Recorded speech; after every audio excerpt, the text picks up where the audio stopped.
అందరికీ నమస్కారం అండి. ఈ రోజు వీడియో వచ్చేటప్పటికి పార్టీ అఫీషియల్ హ్యాండిల్ నుంచి ఎప్పుడు లెటర్ హెడ్స్, పార్టీ నుంచి పార్టీ వాయిస్ ఏంటి, పార్టీ స్టాండ్ ఏంటి అని ఎప్పుడు లెటర్ హెడ్స్ వస్తూ ఉంటాయి అన్ని సోషల్ మీడియా ప్లాట్ఫామ్స్ నుంచి.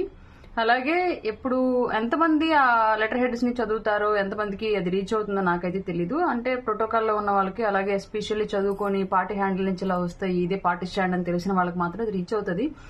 గ్రౌండ్ లో అండ్ నార్మల్ ఓటర్ కి, పార్టీకి అనుకూలంగా ఆలోచించే ప్రతి సామాన్యుడికి అది రీచ్ అవుతుందా లేదా అంతా నాకైతే తెలీదు. బట్ నిన్న పవన్ కళ్యాణ్ గారి పేరు మీద వచ్చిన ఒక లెటర్ హెడ్, దాని సారాంశము సామాన్యుల వరకు కూడా వెళ్ళాలి అనే ఒక ఉద్దేశంతో ఈ వీడియో చేస్తున్న లెటర్ హెడ్ ని యాజ్ ఇట్ ఈజ్ గా వాయిస్ వినిపిస్తాను. ఇది వీలైనంత వరకు ఎక్కువ మందికి రీచ్ అయ్యేలాగా చేయండి. ఫస్ట్ టైం ఒక స్టాండ్ అనేది గట్టిగా జనాల్లోకి వెళ్ళాలి అని అనిపించింది, అందుకే దాని గురించి చేస్తున్నాను. దీన్ని అన్యదా ఎవరు భావించవద్దు దయచేసి. 4వ తేదీ జనవరి నెల 2024 వైసీపీ ఓటమి కళ్ళెదుట కనిపిస్తోంది. ఇది పార్టీ అఫీషియల్ లెటర్ హెడ్ యొక్క హెడ్డింగ్. దాన్ని ఒకసారి మొత్తం కంప్లీట్ గా చదువుతాను వీలైనంత వరకు. దానికి ఇంకా ఎలాంటి ఎక్స్ప్లెనేషన్స్ ఇవ్వాల్సిన అవసరం కూడా లేదు. యాజ్ ఇట్ ఈస్ గా దానిలో ఏది ఉందో అది జనాలకు రీచ్ అయితే చాలు. వైసీపీ ఓటమి కళ్ళెదుటే కనిపిస్తోంది, అందుకే కొందరు కాపు పెద్దలను రెచ్చగొడుతోంది. ఇది పవన్ కళ్యాణ్ గారి వాయిస్. కంప్లీట్ గా పవన్ కళ్యాణ్ గారి వాయిస్ అనే వినండి మీరు దయచేసి. నేను గౌరవించే కాపు పెద్దలు నన్ను దూషించినా దీవెనలుగానే స్వీకరిస్తాను. నన్నెంతగా దూషించినా వారికి జనసేన వాకిలి తెరచే ఉంటుంది. కాపులకు రిజర్వేషన్ ఇచ్చేది లేదని కరాఖండిగా చెప్పి కాపులనే పావులుగా వాడుకునే వ్యక్తిని ముందుగా ప్రశ్నించాలి. కుట్రలు కుయుక్తులతో అల్లిన వైసీపీ వాళ్ళలో చిక్కుకోవద్దన్నదే కాపు పెద్దలకు నా విన్నపం. రానున్న సార్వత్రిక ఎన్నికల్లో వైసీపీకి ఓటమి అనివార్యమని స్పష్టంగా తెలుస్తోంది. ఆంధ్రప్రదేశ్ ప్రజానీకం తాము వైసీపీని సాగనంపుతున్నామని సర్వేల ద్వారా వెల్లడిస్తూనే ఉన్నారు. అవినీతి, అస్తవ్యస్త, హింసాత్మక విధానాలతో కొనసాగుతున్న వైసీపీ పాలనను చాలా బలంగా ఎదుర్కొంటున్న పార్టీ జనసేన. ఎమర్జెన్సీ సమయంలో అప్పటి పాలక పక్షాన్ని నిలువరించి దేశ ప్రయోజనాల కోసం అన్ని పార్టీలు ఏకతాటిపైకి వచ్చాయి. అదే రీతిలో ఆంధ్రప్రదేశ్ రాష్ట్ర ప్రయోజనాలను దృష్టిలో ఉంచుకుని వైసీపీ వ్యతిరేక ఓటు చీలకూడదు అని ప్రకటించి నేను మొదలుపెట్టిన ఒక కార్యాచరణ వైసీపీకి, ఆ పార్టీని నడిపే నాయకుడికి కంటగింపుగా మారింది.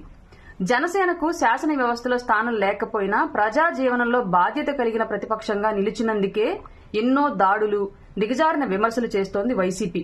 అసభ్యకరమైన దూషణలకు దిగి వ్యక్తిత్వ హననానికి పాల్పడ్డా తట్టుకుని నిలబడుతూనే ఉన్నాం. అన్ని సామాజిక వర్గాల్లోనూ నిర్దిష్టమైన శాతం, కాపు సామాజిక వర్గంలో బలమైన శాతం జనసేనకు అండగా ఉండడం వైసీపీకి జీర్ణం కావడం లేదు. ఈ క్రమంలోనే కులపరమైన అస్త్రాన్ని వైసీపీ ప్రయోగిస్తోంది. అందులో భాగంగా నేను గౌరవించే కాపు పెద్దలను రెచ్చగొట్టి పార్టీని బలహీనపరిచే దుష్ట ప్రయత్నాలకు ఒడిగడుతోంది. సదరు కాపు పెద్దలు అదే విధంగా మాట్లాడడానికి వారికి కారణాలు వారికి ఉండొచ్చు. వాటిని నేను సహృదయంతో అర్థం చేసుకోగలను. వారి దూషణలను నేను దీవెనలుగా తీసుకుంటానని తెలియజేస్తున్నాను. రాష్ట్ర విస్తృత ప్రయోజనాలను కాంక్షిస్తూ నేను తీసుకునే నిర్ణయాలకు సర్వత్రా హర్షం వ్యక్తమవుతోంది. జనసేన ఆవిర్భావం నుంచి నేటి వరకు ఆంధ్రప్రదేశ్ ప్రయోజనాల కోసమే అడుగులు వేస్తున్నాను అని అందరికీ తెలుసు. ఎస్సీ, ఎస్టీ, బీసీ కులాల సాధికారతతో పాటు అగ్ర కులాల్లోని పేదలకు అండగా నిలిచి వారి ఆర్థిక ఉన్నతికి దోహదపడాలన్నదే నా ఉద్దేశం. కులాలను కలిపే ఆలోచన విధానంతో అందరూ ఒక తాటిపైకి రాగలరని విశ్వసిస్తాను.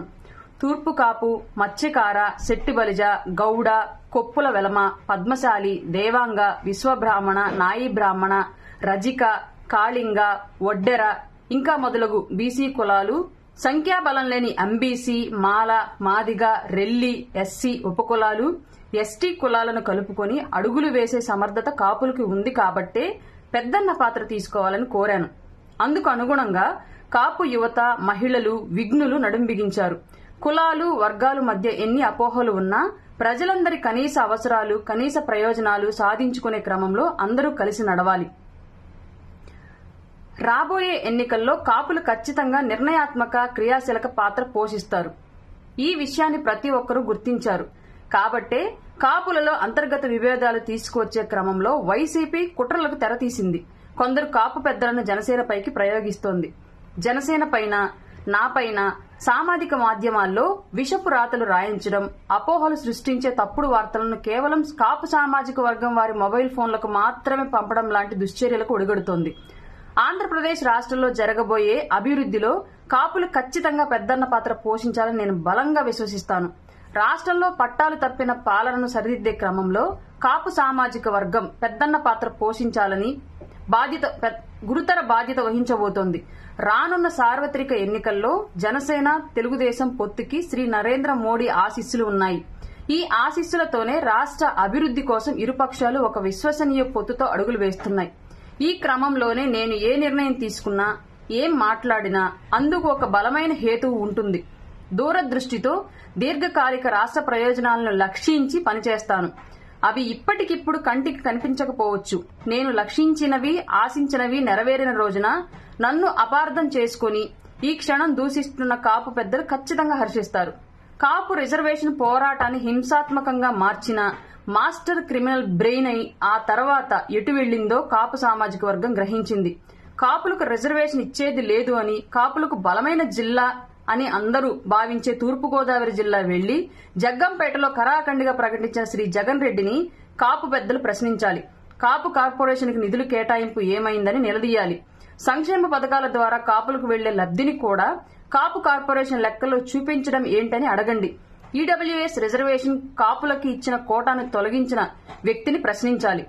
కాపులను కాపు నాయకులతో తిట్టిస్తూ తూలనాడిస్తున్న వ్యక్తిని కాకుండా నన్ను దూషించడం వల్ల ఎవరికి ప్రయోజనమో గ్రహించాలి. నేను ఇంకా శాసనసభలోకి అడుగుపెట్టలేదు. నాతో పాటు ఎమ్మెల్యేలను తీసుకువెళ్లే రాజకీయ ప్రస్థానంలో ముందుకు వెళుతున్న నాకు ముందరి కాళ్లకు బంధాలు వేయించాలని చూస్తున్నది ఎవరో ప్రజలు గ్రహిస్తూనే ఉన్నారు. కుట్రలు కుతంత్రాలతో అల్లిన వైసీపీ వలలో చిక్కుకోవద్దనేది నేను గౌరవించే కాపు పెద్దలకు సవినయంగా విజ్ఞప్తి చేస్తున్నాను. నన్ను దూషించే సదరు కాపు పెద్దలకు జనసేన పార్టీ వాకిలి ఎప్పుడు తెరచే ఉంటుందని తెలియజేస్తున్నాను. వైసీపీ ప్రాయోజిత విషపూరిత ప్రచారాలను, తప్పుడు అభిప్రాయాలతో కూడిన విశ్లేషణలను, వార్తలను విశ్వసించవద్దని కాపు సామాజిక వర్గంతో పాటు ప్రతి ఒక్కరికి విజ్ఞప్తి చేస్తున్నాను. ఆంధ్రప్రదేశ్ రాష్ట్ర సర్వతోముఖాభివృద్ధిని ఆకాంక్షిస్తూనే నిర్ణయాలు తీసుకుంటానని తెలియజేసుకుంటున్నాను. ఇట్లు పవన్ కళ్యాణ్, జనసేన పార్టీ అధ్యక్షుల వారు.